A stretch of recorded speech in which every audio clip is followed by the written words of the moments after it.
you kindly enjoy the next week? We've got a whole bunch of baseball to speak on here at Marty and Friends. Marty and Friends. Hey, great to be with you.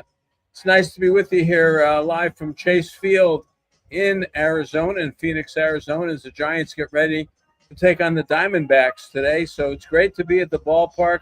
There's a lot of excitement around the Giants today. Now, look, they had a tough series over the weekend against the Dodgers, but you stay in the clubhouse, you talk to the guys, and it doesn't seem to bother them at all. And they did get a shot in the arm today, and that is that Bryce Eldridge has been called up, and he is in the lineup today. Let me give you today's lineup, then we'll talk about Bryce Eldridge. Jung-Hoo Lee is leading off. I've been talking about this for 2 months. Get him in the leadoff spot against the right-hander Zach Gallen tonight.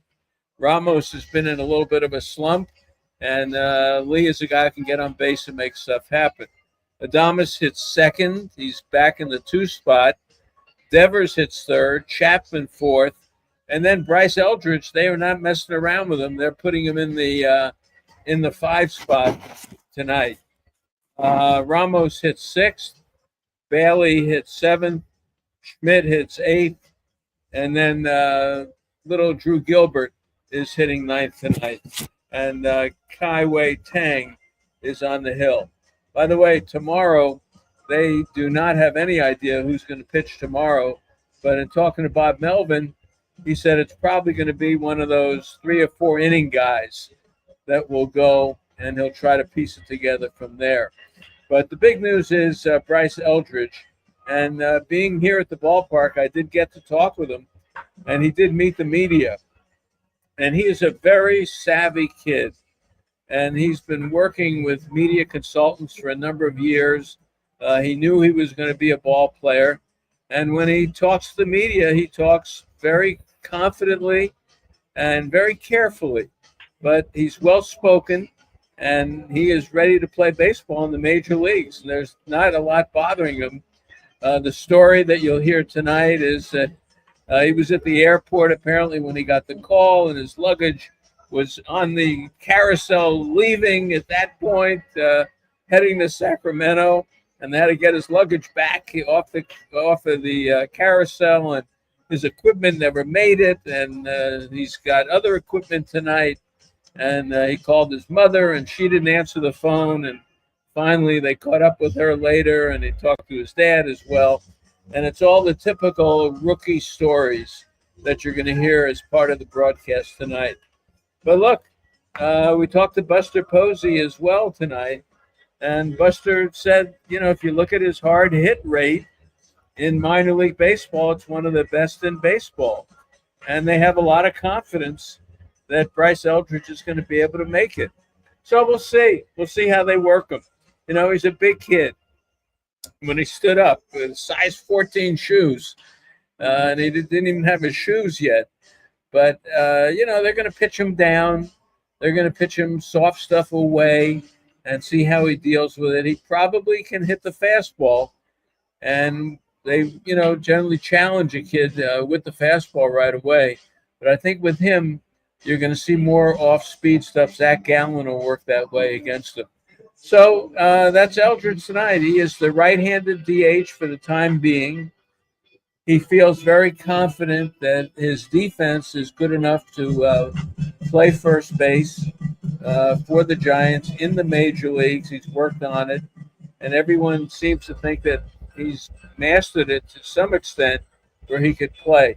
You probably can hear in the background the music in the background as I look out at the field now, and the Giants are taking batting practice. And there's Eldridge just standing right off to the side. And he's getting ready to go in the cage. So that'll be fun to watch that as I'm talking to you tonight. So he's here. Grant McRae is here. The move they made was Luis Matos was sent down. And Brent Wisely was designated for assignment. So the Brent Wisely era as a San Francisco Giant probably has come to an end. So that's what is going on there. So Eldridge up, Matos back to Sacramento. Wisely is designated for assignment. As the play starts today, Giants, and you look at their record at 75 and 74. The Diamondbacks are 75 and 75. If the Giants don't win the series, 70s, they'd be 76 and 76. Diamondbacks would be 77 and 76 and be ahead of the Giants. So it's a big deal for the Giants to win this series. Verlander's going to go Wednesday. Tomorrow, as I said, it'll be a 3-inning guy, a 4-inning guy, or something like that. And then Rodriguez, who really gave the Giants trouble, the lefty, last week, goes on Tuesday. And on Wednesday for Arizona, see who we have on Wednesday. Oh, it's Brandon Fought, who has pitched pretty well down here for Arizona. The Arizona lineup, I wondered if Marte was going to play.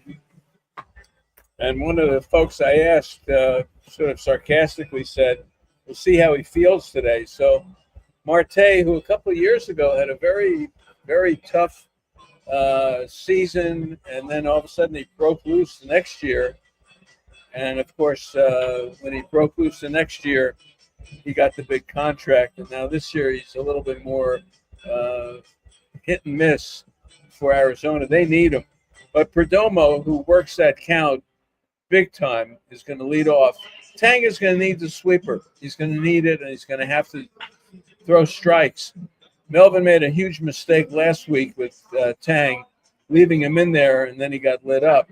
Gallen, on the other hand, walked the first two, and then Adames hit the 3-run homer, and the Giants never looked back in the Gallen game. So it's Perdomo leading off, Marte, Corbin Carroll, who hasn't really done much damage against the Giants yet. Moreno, you have then Alec Thomas, and Blaze Alexander, who's maybe the best ball player on Arizona.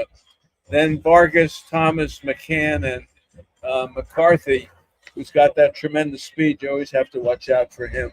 So I'm glad, this is a little different for me to be at the ballpark and do a pregame show beforehand. I used to do these all the time, of course, on the radio. But it's nice to be here tonight and be able to let you know that Bryce Eldridge is in the lineup. He's hitting fifth. Very confident. I got to speak with him. Bob Melvin is very excited about it. Posey has no problem whatsoever. And Posey talked about his first day in the big leagues, and his knees were shaking.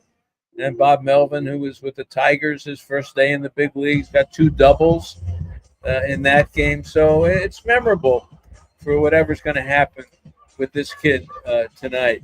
Looking at some of the things of the Giants, they've lost 5 of their last 8 games, and they've won 14 of their last 20.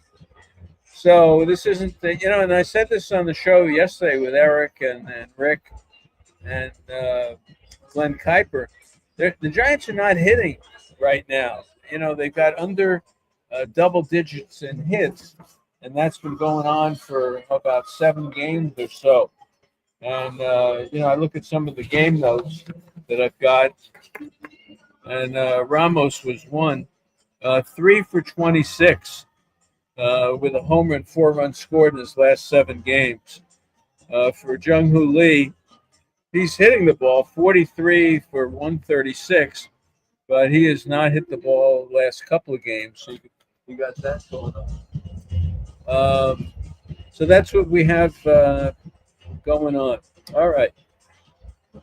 And looking at some of the other things, Drew Gilbert is 4 for his last 25. Wilmer Flores, 6 for 14 with 2 doubles. They need Wilmer Flores to come off the bench and do some damage. But Devers is 3 for his last 27. So my point is, when you bring up someone like Eldridge to the team, there's a reason you do it. And the reason is because they're not hitting great right now, and they want to get some punch into the lineup. So that's why you do it. Talked a lot about the schedule. Arizona, Boy, they play the Giants for 3. So I don't think that Arizona's going to be in this thing when it's all said and done. 3 with the Giants, 3 with the Phillies, then 3 with the Dodgers, and 3 with San Diego. Could you make it? Why don't you throw Milwaukee and the Cubs in there? I mean, that's what Arizona's got ahead of them.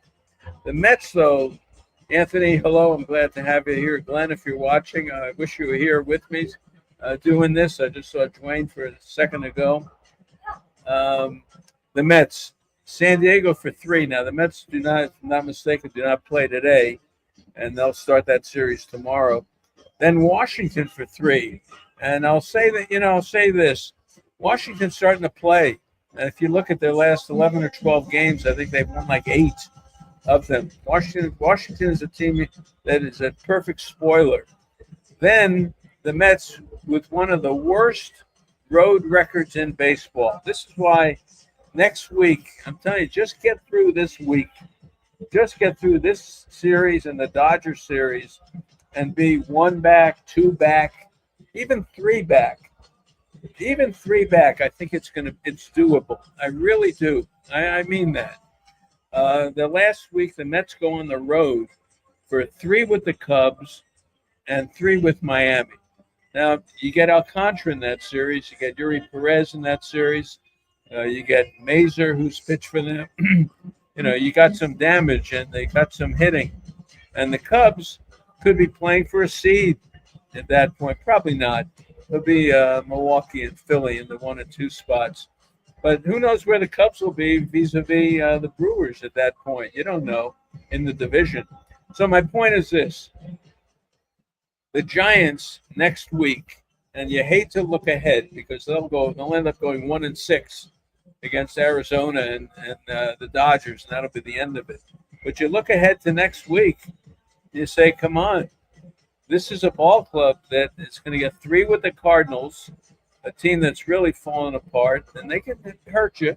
They've got a bullpen. They've got Sonny Gray. They've got McGreevy. They got a little bit of pitching. But then you get 3 with Colorado, who's just playing out the string. If you don't get that Tanner Gordon, he's the only guy who can win a game for them. You're definitely in decent shape. Let's see, Anthony. There's no guarantee that Eldridge will spark this offense. You're right. Bryce is able to play if they make it as long as it's in the organization. Yes, that is yeah. That's absolutely true. We've got another 2 or 3 minutes to do with this, and then we're going to move on. Yes, if you take a guy who is on the disabled list and you can flip him with someone who's in the organization, so Bryce Eldridge can become a Giant if they get into the playoffs and if they need him. So that's the story. The one last thing I wanted to mention about the Reds, they've got St. Louis for 3, the Cubs for 3, Pittsburgh for 3, and Milwaukee for 3. And it's very important for the Giants to do better within the division than the Reds. They lead the Reds by about a game or 2 within the division. So it's important for the Giants to win their division games and for the Reds to lose games within their division. So that's the story. I'm glad to be with you. I'm glad to do this. And Eric, thanks for getting us on the YouTube channel. And I appreciate everybody watching. We'll see what happens. It's one of those moments. It's a momentous moment for the franchise to get the big kid up here, Bryce Eldridge. So have a good night, and we'll talk to you again from Arizona. Thanks, guys. Thank you kindly. Enjoy the next week. We've got a whole bunch of baseball to speak on here at Marty